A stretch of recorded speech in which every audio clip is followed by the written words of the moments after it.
15 years ago won't buy much of anything here today. And why the millennial generation is starting to give up because they can't afford to get a good job or own a house. 8 million Venezuelans voting for this assembly, saying it's actually less than 3. It is.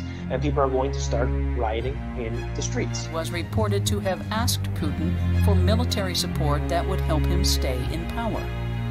We will make America safe again. And yes, together, we will make America great again. And they ignore him. And 8 more years goes by till Bernie himself finally admits to his sons, hey, I've been running a Ponzi scheme.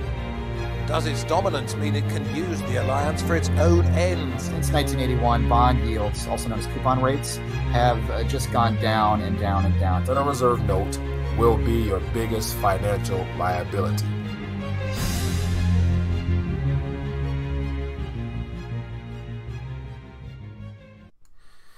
RTD Live Talk. It is Tuesday night, the 9th day of the month of October. We're live. Detroit's #1 late night YouTube talk show, and tonight is going to be a special night because I have a guest joining us all the way from the west coast of the U.S. but has an operation down in the southern hemisphere of this planet, and I'm excited to find out some of the recent developments of what's happening down in Chile. And so give it a second before we get live. But other than that, we're going to go back and forth and just basically you guys feel free to call in, ask questions. And so it's a great opportunity to see how cryptocurrency is being utilized to basically acquire land or whatnot, as well as just to overall start an entrepreneurial community down in Chile. So definitely want to get your questions answered. Feel free to call in 1-833-LIVE-RTD or join us in the chat on this side and let us know what questions you might have. And so let's dive into the interview today. And so today I'm lucky and very blessed to have Mr. Patrick White. He's one of the co-founders of Fort Galt, which is a entrepreneurship community down in Chile, in Valdivia, Chile, in the southern part of the country.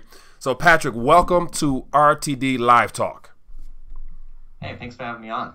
Well, it is a privilege and an honor to have you. And so we share somewhat of mutual interest in the fact that you have a project down in Chile. And I mentioned in my former life when I played sports, I was a resident of Chile. So quite familiar with some of the areas there, but interested to find out what's going on and what you guys have going on with your project. So before we dive any further, let's have you introduce yourself to the audience. Who are you? What have you been doing? How did you get in community space and crypto space? And give us a little bit of your background and how you got into what you're doing now. All right.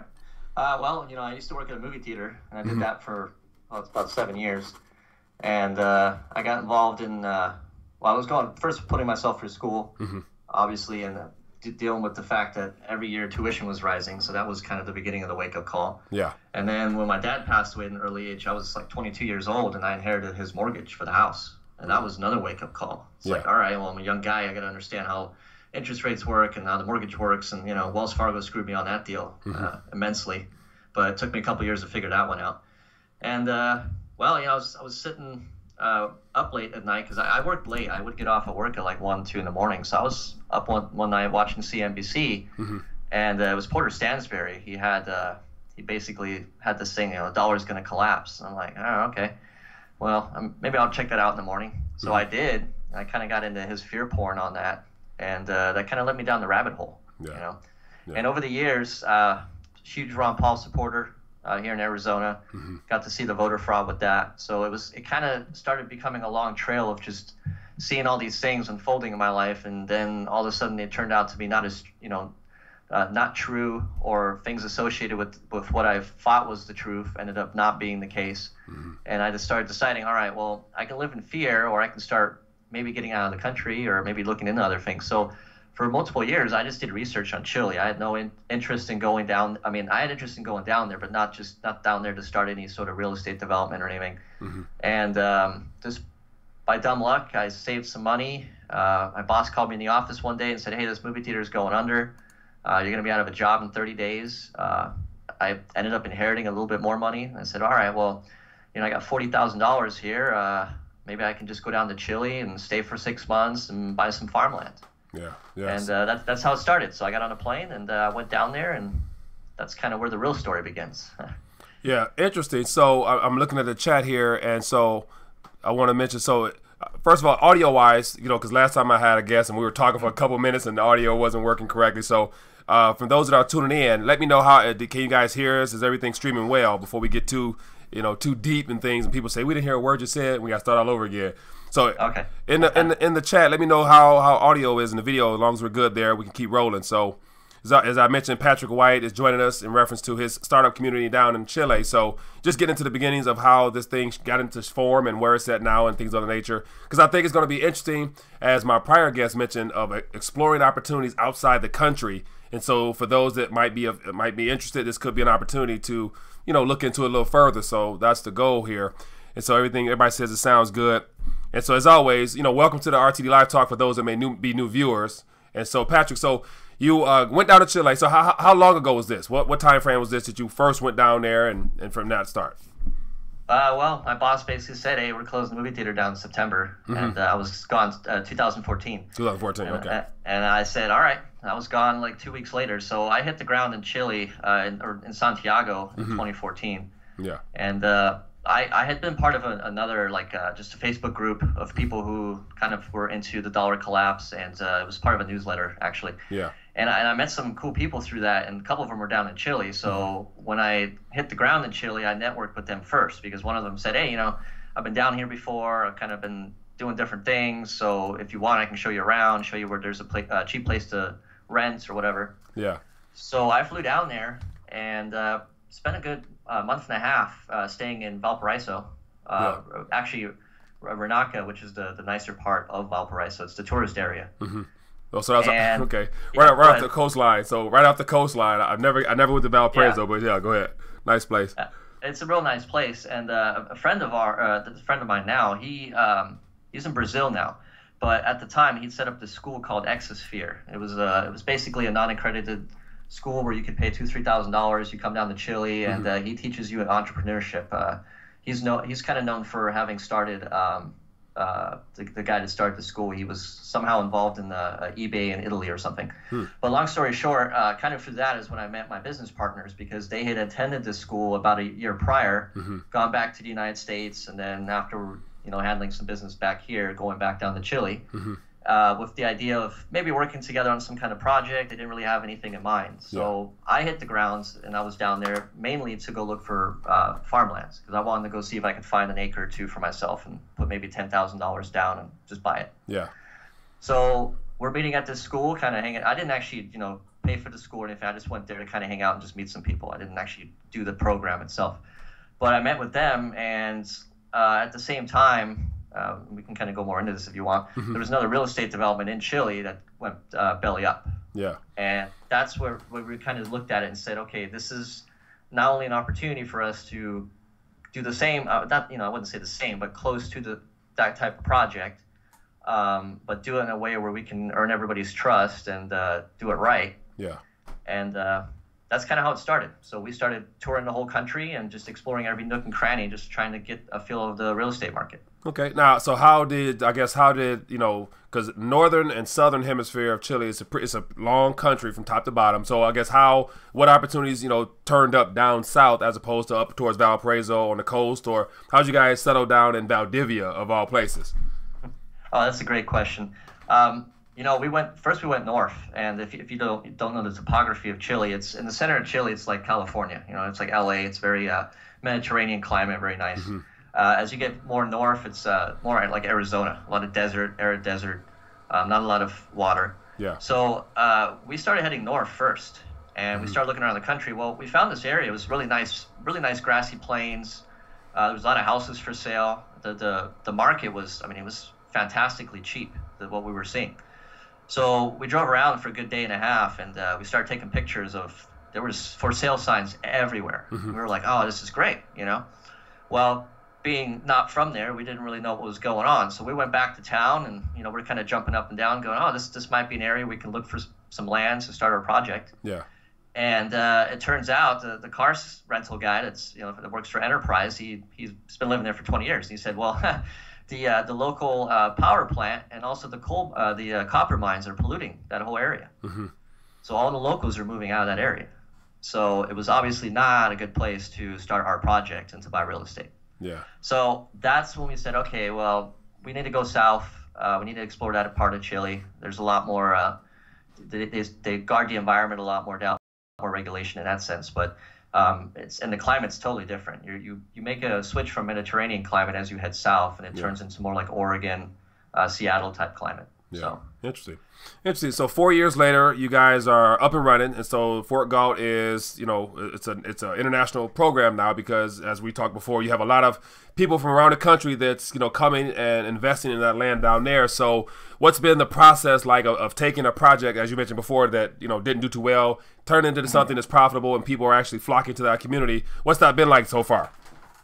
Well, part of it was the original two projects. There was one or two, depending on how you look at it. They were up around Santiago, right outside the city, and they were in the desert area. They had no water rights, so they were basically they had bought this land. It was like 50 acres or something, and they were telling people, hey, you can come buy this land. It's subdivided. It's got full water rights, and none of that was true. Yeah. So we originally set out just to build a hotel. We said, okay, look, this fraud has happened. There's this huge gaping hole in any trust whatsoever in foreign real estate. And I don't know if, just real quick, I don't know if you ever follow Mike Adams, the Health Ranger. I haven't heard of him. No, go ahead. Okay, but he also is back in the day has talked about investing in Ecuador and other places, and he got scammed also in Ecuador. And so you can kind of see this theme of all these people that are in the freedom libertarian community, understand the dollar collapse scenario, trying to invest out of the country and then making large or small mistakes or getting trapped into these real estate scams. So we said, all right, we want to do this, but obviously we have to regain the trust. So how do we do this? Well, we just set out to build a hotel. So we came up with some concept art. We were going to build, the idea came from my business partner, Gabriel, and he had seen these hotels in Japan. They're pod hotels, right? You come in, you get like this really tiny room you can rent, and you pay like $30 and that's it. So it kind of started off as kind of a weird idea. And then my other business partner, Luke, who is well-versed in construction, he was an electrician. He worked at the World Trade Center or the Freedom Tower reconstruction. So, he was actually grounded in real construction. Yeah. And we sat down and said, okay, well, let's design this hotel. And what we're going to do is we're going to sell it. We're going to sell each room as an apart hotel type room. So you can either choose to buy the room and live in it, or you can buy it and then later on rent it out. And the most important part of all this is how we raise the money. So we're going to say, okay, or you come to us and you would say, all right, well, I want the biggest room as an example. And the biggest room is, say, $100,000. Well, I will pledge that I am buying the room in full, but I will only send you about 10 to 20% of the payment up front. And then everybody else who's invested will do the same. Then we at Fort Galt, we went out and we bought the land. And then we went back to the investors and we showed them the land. And we said, hey, this is the land, here's the title. You can go down to the Chilean government offices and actually make sure the taxes are paid, and this is all legit. And then we went back to the investors, and they then were able to give us the next 20%. So we were able to hire the architect to actually get the whole process started of building the building, doing the land study, doing an environmental impact study, which we can go into a little bit more later, and all that. And that's how it started. So we've now raised about 60% of the money. We have enough pledge to finish the building. So this is how we're going to regain our trust. Basically, build it in stages, and then when it's all finished, our investors can come out and say, hey, this is all. I did not get scammed in this. I got my room. I'm very happy. Well, while we got into this whole thing, we obviously had to find land. So we went down the south, and it took us a couple months. We found this beautiful plot. It's 50 acres. Well, it's 100 acres total. Sorry, it's 50 hectares. And we went to one of the landowner. And we said, hey, we want to buy one of these lots, and we just want to build a hotel, and that's it. And he said, all right, well, it's about 43,000. So we got into the thing of, well, now we got to open a bank account, which, well, actually we already had a bank account, but now we got to wire in all this money because we got to buy the land and all this. Well, now comes the taxes, and obviously the U.S. banks are going to want their cut. So if you wire money into Chile, the U.S. banks take their cut. The Chilean bank takes their cut. You then have to pay the conversion fee from dollar to peso. And then on top of that, you got to pay a special tax. That's for any money that comes in the country. You have to pay 17% or depending on what its purpose is, the money in taxes. So we were already kind of experimenting with Bitcoin. Some of us had already invested in Bitcoins, under the $200 level. And we said, well, why don't we give this a try? There's a new Chilean exchange that just got off the ground. We can open an account with them, and maybe we can get some of our customers to go the Bitcoin route and save us a bunch of money. So that's not what we did. We wired this money in. We bought the land, and then the landowner came back to us and he said, look, I have all these plots, and I'm not selling them. Since 2008, Chile went through its own financial crisis, which was more based on its exports not being able to get sold quickly enough, and that caused a rut in the Chilean peso, and the economy slowed down. So he hadn't sold anything. So we made a deal with him, and he said, look, build your hotel and do all that, and then if you could please broker the remaining lots for me. And that's how we struck up a relationship with him, and just now we basically took over the management company of all the lands, and that's Fort Gull. All right, so as I'm watching this, I'm noticing that it looks like some people comment saying the bandwidth or it's not streaming smoothly. So let me see if I can adjust something on my end so that it can run a little smoother, because I want to make sure this is getting out and it's. So let me try to figure this out. So never had this issue before, but first time for everything. So people, bear with me 1 second as I try to figure out how to help this stream a little smoother. Let me see. I'm trying to look at the settings and see if I can do anything. Enables snap output show automatically check. Yeah, I'm not sure how to adjust this on the fly, but that's the thing where I'm using this OBS software here every now and then. I guess there is lag. Yeah, I'm in Arizona. It's the internet's not the greatest here. I pay for the top notch, and yeah, I call myself having the same thing, but sometimes it doesn't look like it. And my computer is not that bad, I don't think. But anyway, we'll do the best we can to keep it moving. But I'm definitely learning a lot. So as always, before I move on any further, I want to get any questions out there.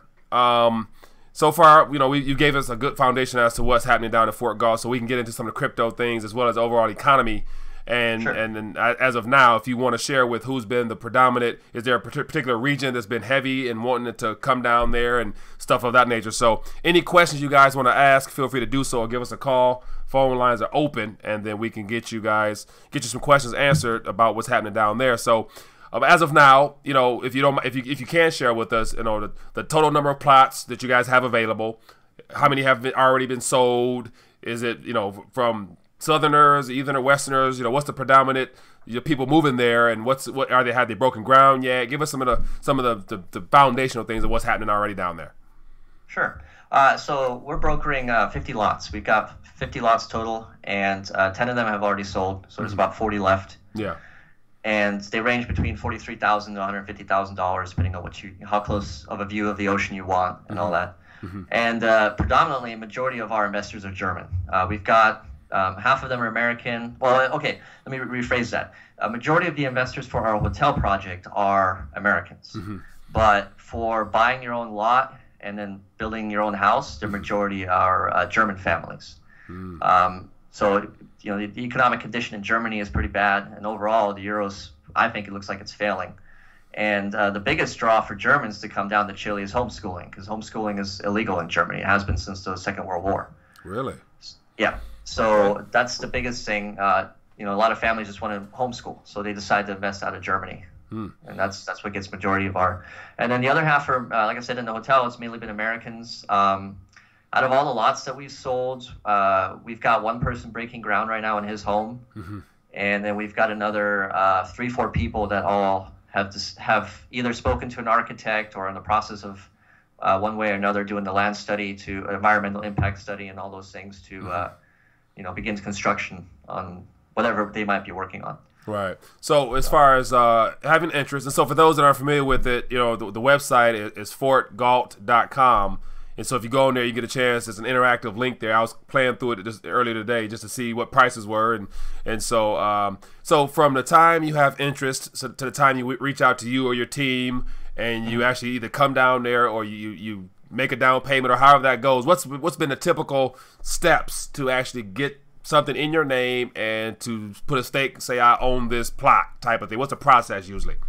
Well, first you just go on our website and you contact us, and we're not really in the huge rush. I mean, obviously, like anybody else, we want to make money, we want to sell our lots, but this is more of a community So we want to make sure that the people that are buying into this project are solid people, and you know, in the sense that they have imagination, they're interested in maybe starting another business. Obviously, they know the dollar might be going, you know, down the toilet, but I guess what I like to say is we want to kind of move past that discussion. You know, we already know the dollar's screwed. We already know all these other bad things are happening geopolitically. So if we just got together and said, all right, we already know this is all going on. A lot of us already have crypto.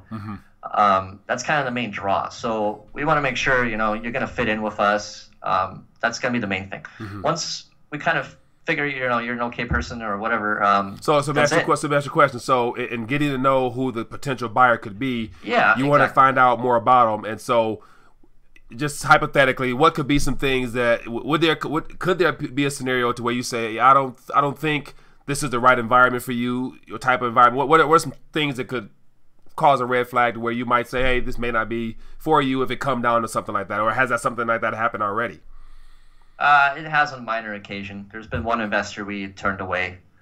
I don't really want to get into the details. It's more his personal problems. Yeah. Okay. And it was just something we didn't felt like was not going to be good around the community. He's not. Let's just say this person was not a family person. Okay. And I'm not saying that we, you know, push some kind of crazy family virtues, but obviously there's families investing in this project. So if you're going to be acting a certain way and it's, you know, it's going to cause discomfort, then we might not want to have you around the project. But overall, I've never really had that problem. So, you know, to answer your first question, I would say that once that basic thing is through, then it's just up to you to come down to Chile. I mean, you know, this other real estate development I talked about earlier that was a fraud. The big thing they did there was shake hands. A lot of people did not come down to Chile. They just wired in their money or whatever and assumed, hey, I own some land. So obviously you're going to have to come down here. You're going to have to meet with the team. We're going to, you know, I don't understand why you would want to buy property and not look at your land, right? So that would be the next step. And then, you know, once you come down, it's pretty simple. We help you find a hotel room or Airbnb or whatever you want to do. We drive you around. We show you the town first, because obviously you're not just investing in our project, but you're investing in the local city here. And, you know, some of the amenities they have to offer, a modern mall, you know, first world living. The internet's pretty fast in the area and all that stuff.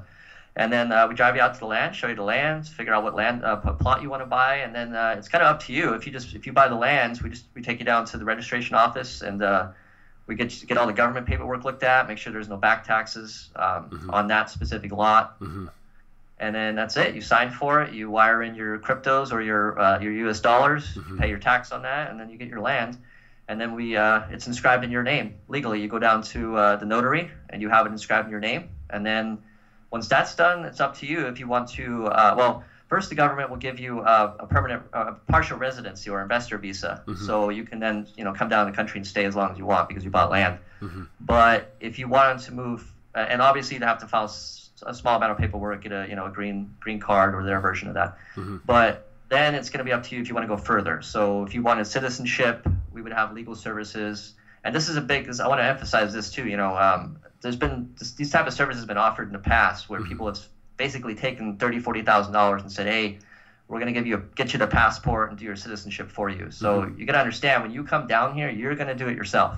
You're going to show up, you're going to go stand in line at the visa office, you're going to go take your picture, you're going to pay the fees yourself. Now, we have a lawyer who would go with you, do some translating for you if you needed that sort of thing, and obviously there'd be fees associated with that. But the majority of it you could walk yourself through, and we kind of emphasize that because, again, you know, if someone's telling you, hey, it's going to cost you $20,000 to get a citizenship, there's something shady going on there. So that would be part of the process, and then it's up to you if you want to wait. You know, you do all that, because if you do, it's in 5 years you could be a Chilean citizenship, or get Chilean citizenship with your passport and all that. But you have to stay in country. And so that, go ahead. No, so I'm looking at the chat now, and so there's a couple comments about just, you know, people in general speaking about from a monetary standpoint surrounding the information with the dollar, whether or not, you know, being out of the country at that time where everything goes chaotic. Would it be safe to be in a foreign land where it'd be much more difficult to get home to family and things of that nature? So share with us some of, you know, in your opinion, what are some of the pros and possible cons of relocating to a community that could be, you know, a little bit farther than, you know, somewhere you can drive and be home in a couple hours or so? What's some pros and cons in your opinion?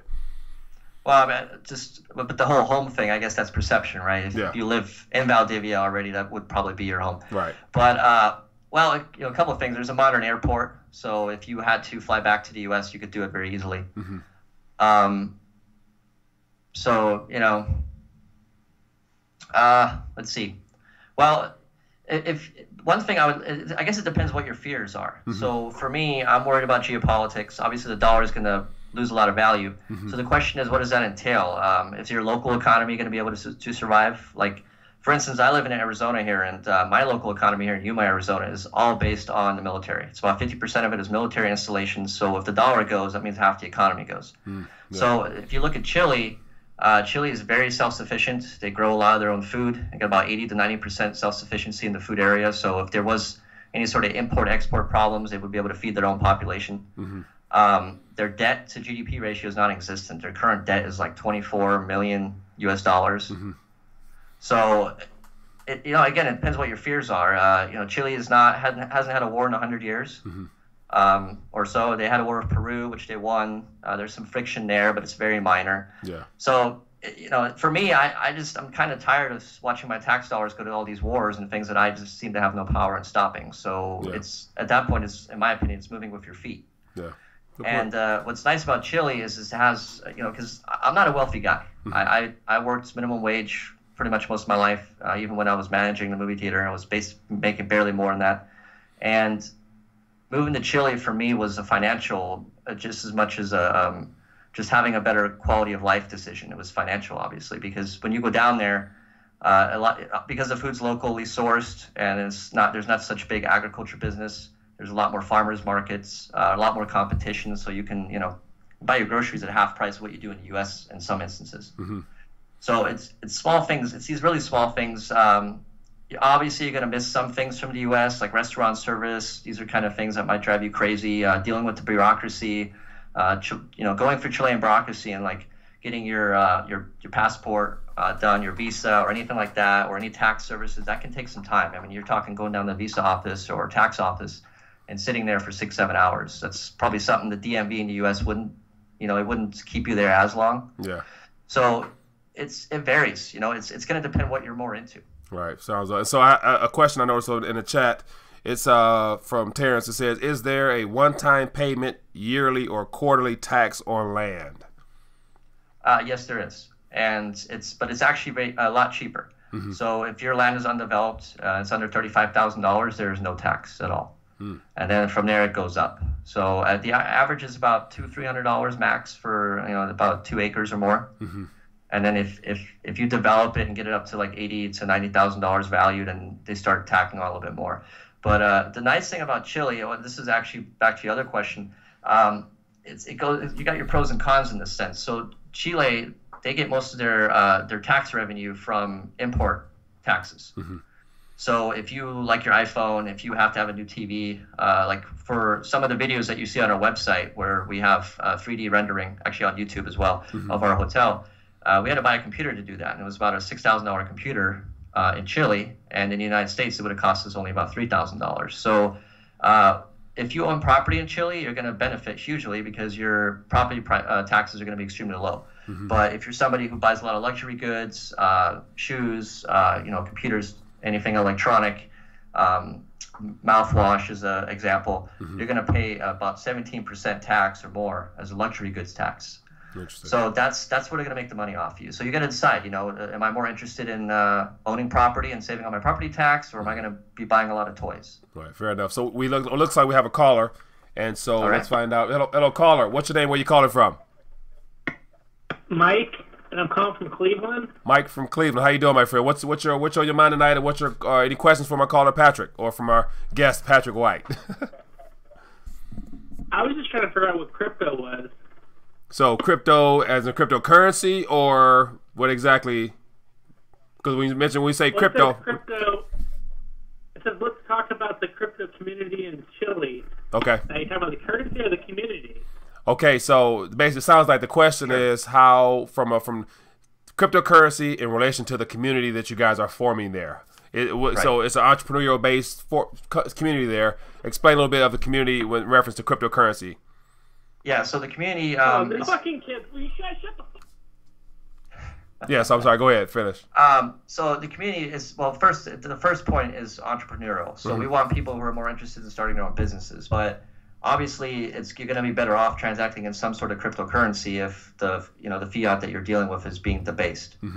Our main goal on two fronts, obviously, like I mentioned earlier, we allow you to buy real estate from us in Bitcoin or whatever your cryptocurrency you want to wire into our exchange that we have an account with.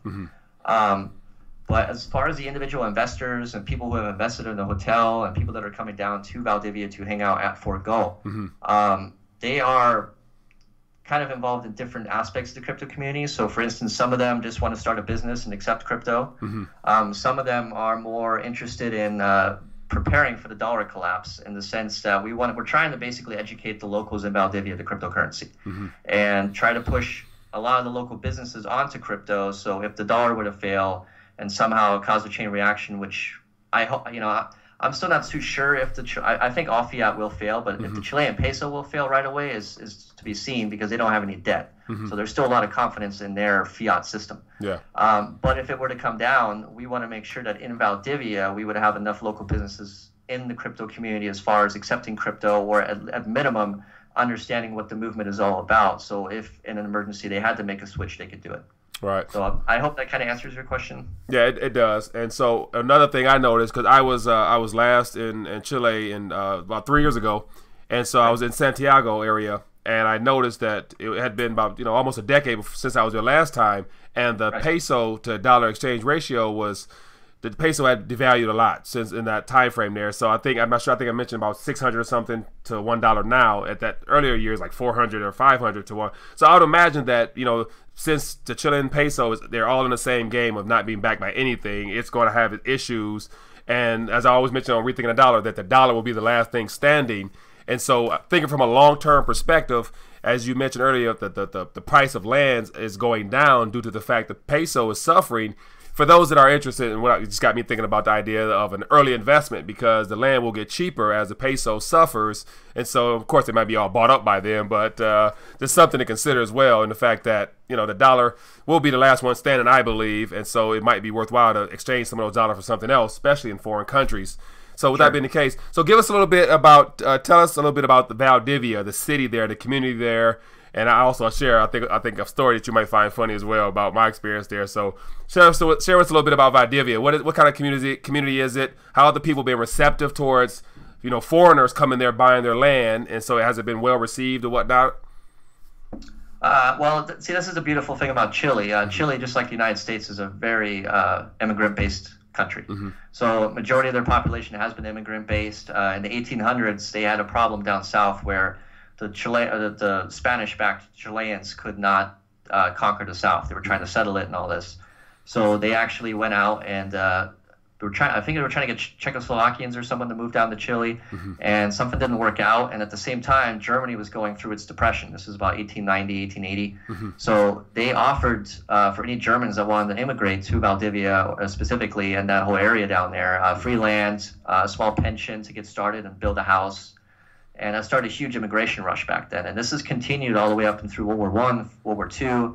In World War II, there was famous stories of in Valdivia and also in Santiago and other shore towns, or Valparaiso, sorry, where British, Germans, and other foreigners, that were Chileans, would be standing on the shore while the rest of the Allied and Axis powers were shooting each other off the coast. The ships, and it's kind of interesting because you have such a mix of culture in the country that I basically, in some ways, felt more at home when I was in Chile than I do here, because they're so welcoming. Not only is their economy based hugely, not hugely, but a good percentage is based on tourism. So they know that they want to treat the tourists very friendly and be very nice to them. And like I said, I never had any issues, any racism or anything, or any kind of hate towards foreigners or anything like that.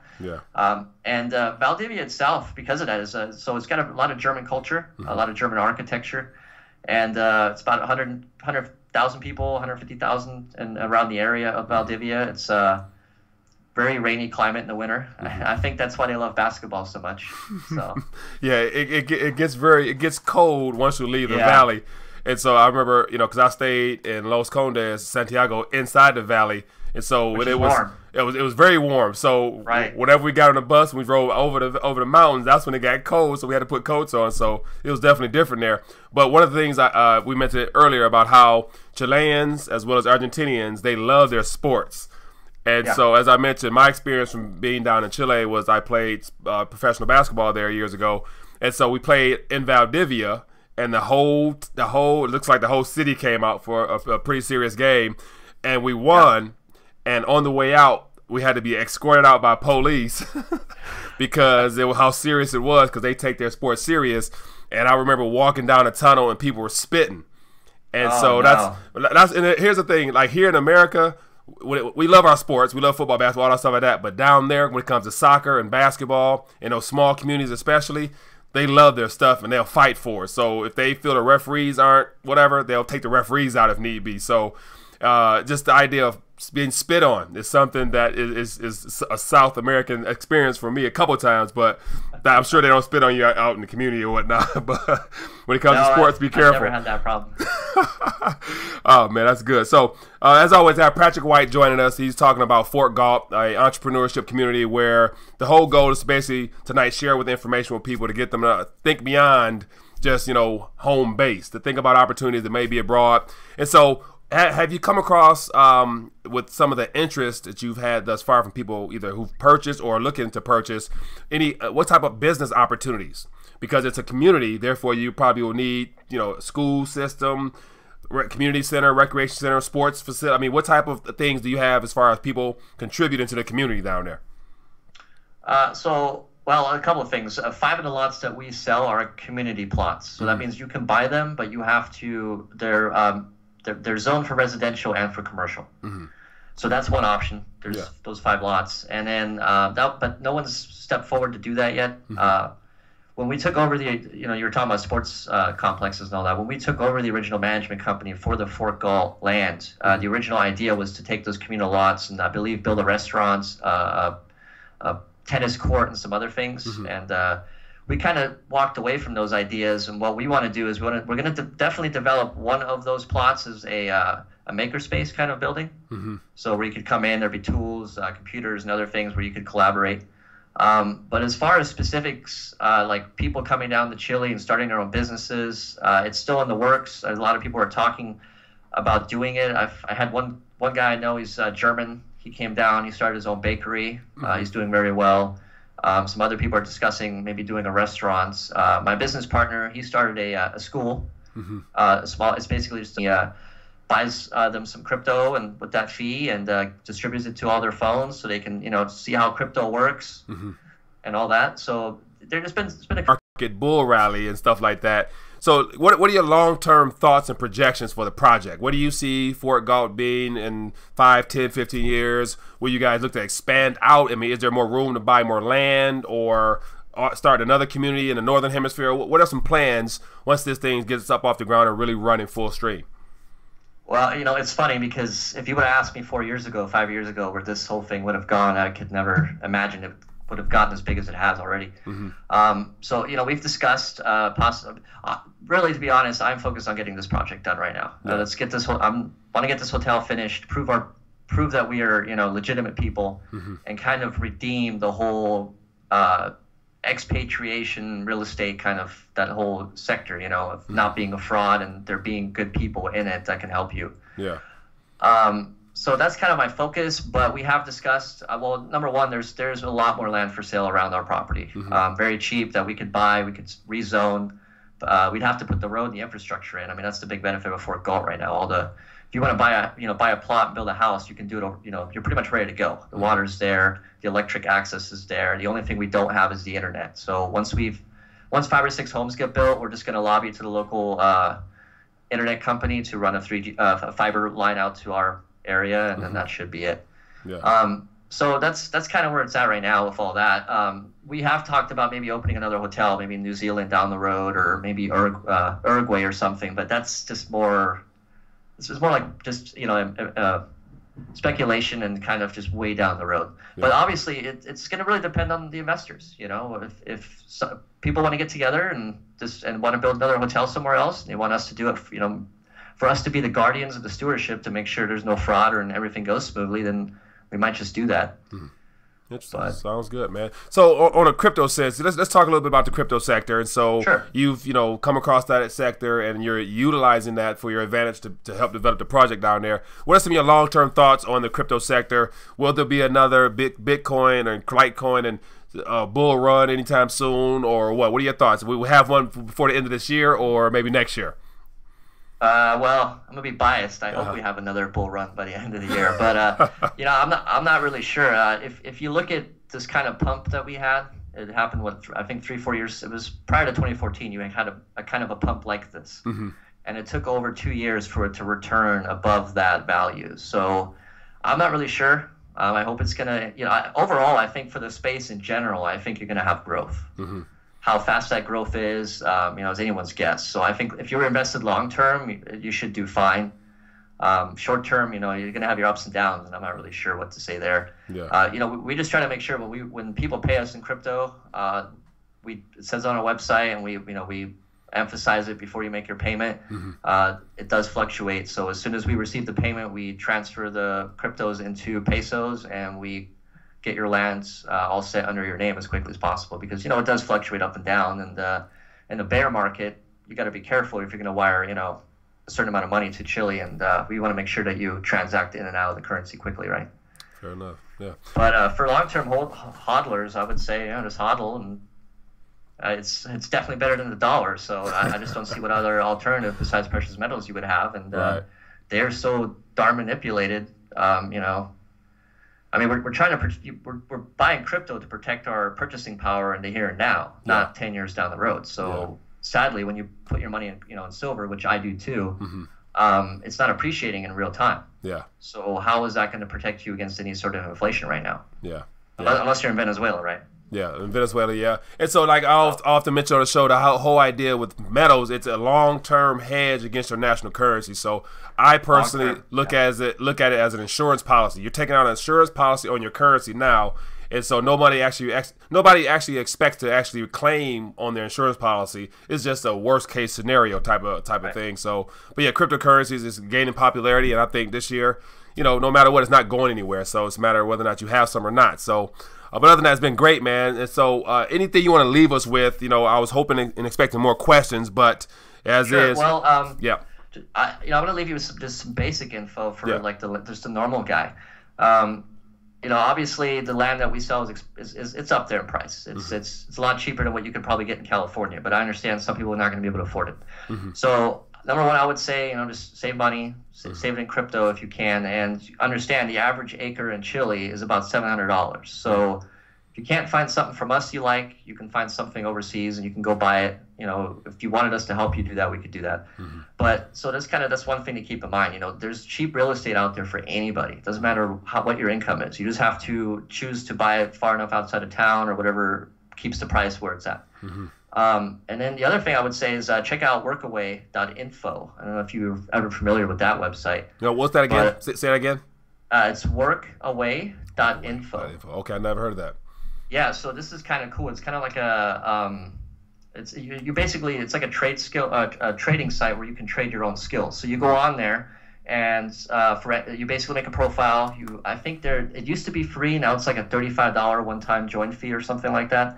And what it is you have all these people around the world, Chile, the United States, any country you can think of, and they own real estate or something, and they basically want to trade. So they want to have you come down as a foreigner, and as an example, they'll they have an extra room, so they'll let you stay for free.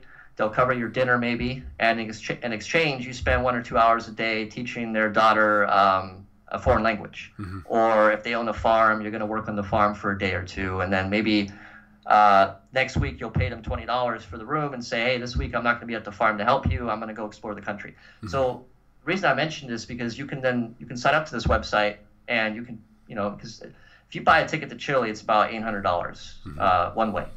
So once you bought your ticket, and you get to Chile and you do this work away, you can basically cut all your living expenses down to zero. So it would allow you to explore Chile on a very modest budget.